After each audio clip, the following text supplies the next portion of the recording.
اچھا اب یہ بھی کہا جا رہا ہے یہ دوبارہ سے یہ واویلا جس طرح پہلے کیا جاتا ہے کوئی مسلمان سوچ بھی نہیں سکتا کہ جی ختم نبوت پر یقینی رکھے گا تو اس سے کوئی اتنا فرق نہیں پڑتا. ایک یہ بھی سوچ ہے کہ جی حلف رکھیں یا اقرار عملی سے فرق نہیں پڑتا, اس کی کیا ضرورت ہے؟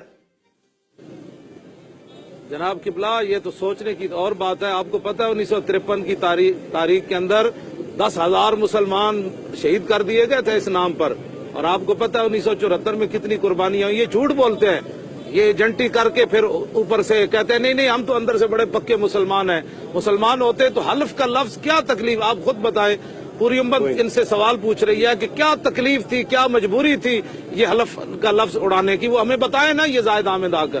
جی اصل میں ایک یہ بھی کہا جا رہا ہے کہ اس لیے انہوں نے اڑا دیا کہ 62 میں آپ نے بھی کہنا ہے کہ میں گناہ کبیرہ نہیں کرتا, تو کل کو اس سے بچنے کے لیے انہوں نے کہ کل کو 62-63 میں ان کو نااہل نہ کیا جا سکے اس لیے انہوں نے حلف کا لفظ نکالا, اور اس کی وجہ سے وہ نکالنے کی وجہ سے نیچے ختم نبوت کی بھی بات آ رہی تھی, اس میں سے بھی چونکہ حلف کا لفظ اوپر سے گیا تو اس میں سے بھی نکل گیا. اب یہ ان سے اگر تو سازش نہیں ہے تو پھر بہت سنگین غلطی تو ہے, ان کو یہ ہر صورت واپس لینی چاہیے. آپ کیا امید کر رہے ہیں کہ ایسا کریں گے؟ کیونکہ ابھی زائد حامد صاحب نے اس طرف کوئی دھیان ہی نہیں دیا, انہوں نے بس آ کے کہہ دیا نہیں الفاظ وہی ہیں, اور حلف کا کوئی ذکر تک نہیں کیا انہوں نے. یہ ملک کے بھی غدار ہیں اور اسلام کے بھی غدار ہیں, ان کے مقاصد بڑے ہی خطرناک ہیں. اور یہ 100 بندوں مودی کو بغیر ویزے کے اپنے گھر لے کر گیا. بتائیں نا, مودی تو مسلمانوں کا بہت بڑا قاتل ہے, اور پھر امریکی جاسوس سے مری میں اس نے ملاقات کی, پھر ہندوؤں کے مندر کے اندر جا کر یہ کہنے لگا یہ عارضی لکیر ہے. آپ مجھے بتائیں یہ نظریہ پاکستان کے عارضی لکیر ہے؟ لاکھوں قربانیاں ہوئی اور 70,000 مسلمانوں کی بچیاں تو وہ ہیں جو ہندو سکھ اٹھا کر لے گئے. یہ عارضی لکیر تھی جس کے لیے لاکھوں قربانیاں دی گئی. ہمارے بزرگوں نے 1 صدی جو ہے یہ آزادی کے لیے لگائی. تو یہ کہتا ہے جا کر کہ یہ مختلف مذاہب یہ بھی اللہ کی جو ہے نعمت ہیں, جس طرح پھول ہوتے ہیں. تو اس نے تو 1,24,000 انبیاء اور رسول کے آنے کی جو ہے وہ مقصد بھی اس نے اڑا دیا. کہ پھر حضور کی تشریف آوری کا مقصد کیا ہے؟ اگر یہ کفر بھی اللہ کی نعمت ہے مجھے یہ بتائیں. اچھا یہ بتا دیں علامہ صاحب کہ ابھی تک کسی نے آپ سے رابطہ نہیں کیا, کوئی مذاکرات کے لیے نہیں آ رہا کہ آپ سے کوئی بات کرے کہ ہاں جی ہم دوبارہ لا رہے ہیں؟ یہ بدماش بنے ہوئے ہیں, یہ پاکستان کو اپنی جاگیر سمجھتے ہیں, اور انشاءاللہ ان کو اب یہ نظر آئے گا کہ حضور کے غلام جاگ پڑے ہیں, یا کسی کی جاگیر نہیں ہے. ہمارے بزرگوں نے پاکستان صرف اسلام کے لیے بنایا نہیں, اور میں آپ کو یقین دلاتا ہوں اگر انہوں نے یہ حلف کا لفظ دوبارہ نہیں اس میں شامل کیا, اگر یہ ان کی سنگین غلطی یا سازش ہے, یہ اس سے پیچھے نہیں ہٹے, تو ہم بھی آپ کے ساتھ سڑکوں پر ہوں گے, ہم بھی شدید احتجاج کریں گے, ہم بھی اس پر آواز اٹھا رہے ہیں, کیونکہ اس پر تو کوئی دو رائے ہو نہیں سکتی کسی مسلمان کی. سبحان اللہ سبحان اللہ.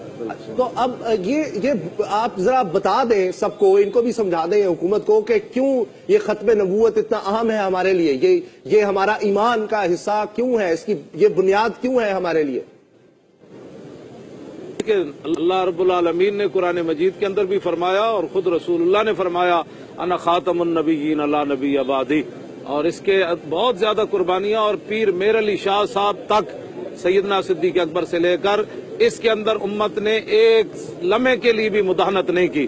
حضرت پیر میر علی شاہ صاحب کو بھی لوگوں نے کہا تھا کہ انگریز آپ کو مروا دیں گے, اور انگریزوں کا یہ لگا ہوا پودا ہے, آپ کس لیے جا رہے ہیں؟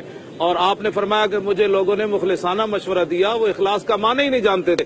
اور پیر صاحب نے بڑی تاریخی بات کہی, فرمایا ہم سے ایسی بے غیرت فقیری نہیں ہو سکتی کہ حضور کی ختم نبوت کا منکر لاہور میں للکارتا رہے اور میر علی شاہ گولڑے میں بیٹھا رہے, اور ہم سے بھی ایسی بے غیرت مولویت نہیں ہو سکتی کہ یہ جناب حلف نامہ تبدیل کرتے رہے اور ہم مسجدوں میں بیٹھے رہے. ہم میدان میں آ گئے, ان کو واپس لینا پڑے گا یہ سب کچھ.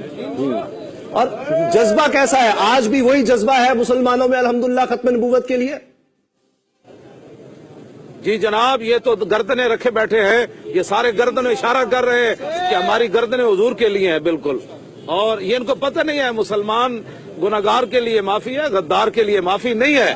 ہاں جی, اور ان کو پتہ ہے قیامت والے دن حضور ہی آئیں گے تو سب کی بات بنے گی. بے شک. علامہ صاحب کہیں ایسا تو نہیں ہے کہ کچھ ایسے سازشی عناصر ہیں جو کہتے ہیں کہ یہ حضور کی محبت یہاں سے نکال لی جائے؟ یہ سازشیں ہر کچھ عرصے بعد اٹھتی ہیں, یہ کہیں اسی کا حصہ تو نہیں ہے کہ ہم ہر کچھ عرصے بعد دیکھتے ہیں اور ٹیسٹ کرتے ہیں کہ کیا آج بھی مسلمانوں میں سرکار دو عالم صلی اللہ علیہ وسلم محبت کا, عشق کا وہی جذبہ ہے یا نہیں ہے؟ تو پھر تھوڑی سی شرارت کرتے ہیں, جب وہ دیکھتے ہیں کہ نہیں آج بھی وہی جذبہ ہے پھر پیچھے ہٹتے ہیں, ورنہ وہ کرتے رہتے ہیں یہ شرارتیں, اور یہ اسی کا حصہ ہو کہیں. قبلہ وہ ایسا تو یہود و نصارہ کا ہے، حنود کا ہے نا، اس نے مرزائیوں کو بہن بھائی کہا ہے، اس کو یہ سمجھ نہیں ہے کہ اگر مرزائی اس کے بہن بھائی ہیں تو ہم کیا لگتے ہیں اس کے؟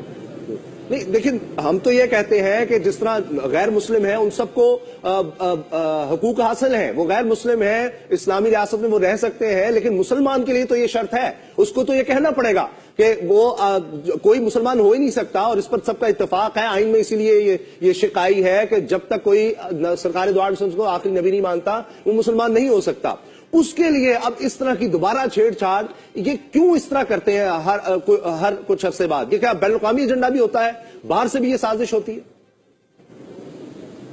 جی بالکل ہوتی ہے، اور یہ بالکل بیکار لوگ ہیں، اور مسلمان تو وہ ہوتا ہے جو کہے ستم کرے دھرا ہنر آزمائے، تو تیر آزما ہم جگر آزمائے۔ مسلمان تو ان چیزوں کو خاطر میں ہی نہیں لاتا کہ اگر کوئی دنیا کا مفاد ہو تو وہ اللہ رسول سے بے وفائی کر دے یا اپنے دین کے ساتھ غداری کر لے۔ ان کو پتہ ہی نہیں ہے، انہوں نے صرف بس مسلمانوں کے گھر پیدا ہوئے، اور جو کفر ان کو پتہ ہی نہیں ہے کہ ختم نبوت کا انکار جو ہے یہ کہاں وہ تو مسلمان رہ ہی نہیں سکتا، اور مسلمانوں کا بنیاد ہی جو ہے وہ تباہ برباد ہو جائے گی۔ اس کے بعد کیا رہ جاتا ہے جو آدمی کہا جی میں حضور کو آخری نبی نہیں مانتا۔ اور حضور صلی اللہ علیہ وسلم کی ذات پاک سے اس بارے میں کیا ہمیں ملتا ہے کہ کتنا اہم ہے؟ سرکار دو علیہ وسلم جس نے فرمایا لا نبی بعدی۔ جی میں نے آگے پہلے بتایا نا کہ حضور نے اتنی بڑی گواہی دی، تو یہ صرف لاہور کی مٹی کے ذرے جو ہے ان کی تعداد کوئی نہیں گن سکتا قیامت تک، تو پوری دنیا کے مٹی کے ذروں کے تعداد کے برابر حضور نے فرمایا کہ میں گواہی دیتا ہوں کہ میرے بعد کسی نبی نے نہیں آنا، اور اس پر صحابہ کا اجماع امت ہے۔ کسی ایک جی قرآن مجید کے حوالے سے بھی فرمائیے گا۔ جی ما کان محمد ابا احد من رجالکم ولکن رسول اللہ وخاتم النبیین وکان اللہ بکل شیء علیما۔ جو معنی حضور نے خود بیان کیا وہی معنی قیامت تک ہے، پھر جو معنی صحابہ نے سمجھا اور ائمہ اسلام نے سمجھا، مسلمان نے سمجھا، محدثین نے سمجھا، اور قیامت تک صوفیاء نے جو معنی سمجھا وہی ہوگا۔ ایک زندیق اٹھ کر اس کا کوئی ذلی معنی کرے، کوئی بروزی معنی کرے۔ اعلیٰ حضرت بریلوی نے یہ لکھا ہے فتاوی رضویہ میں کہ مرزے کے جتنے اقوال ہیں اس مسئلے میں وہ انجس الابوال ہیں۔ جی ہاں جی، اور اس کا اصل ترجمہ جی اس کا اصل ترجمہ فرمائیے گا اس آیت کا۔ کس کا؟ جی جی یہ جو آیت ابھی آپ نے پڑھی، اللہ ما کان محمد جی ما کان محمد ابا احد من رجالکم ولکن رسول نبی علیہ الصلوۃ والسلام تمہارے مردوں میں سے کسی کے باپ نہیں ہے لیکن وہ آخری نبی ہیں، ولکن رسول اللہ، اللہ کے رسول ہیں، اور حضور آخری نبی ہیں۔ خاتم کا معنی پھر حضور نے خود کیا۔ اب خاتم کا معنی جب حضور نے متعین کر دیا تو کوئی دجال قیامت تک نبی علیہ الصلوۃ والسلام کے متعین کردہ معنی کے اندر کوئی لا تعالی نہیں کر سکتا۔ وکان اللہ بکل شیء علیما، اور اللہ رب العالمین ہر چیز کو جاننے والا ہے۔ بہت بہت شکریہ آپ کا علامہ خادم حسین رضوی۔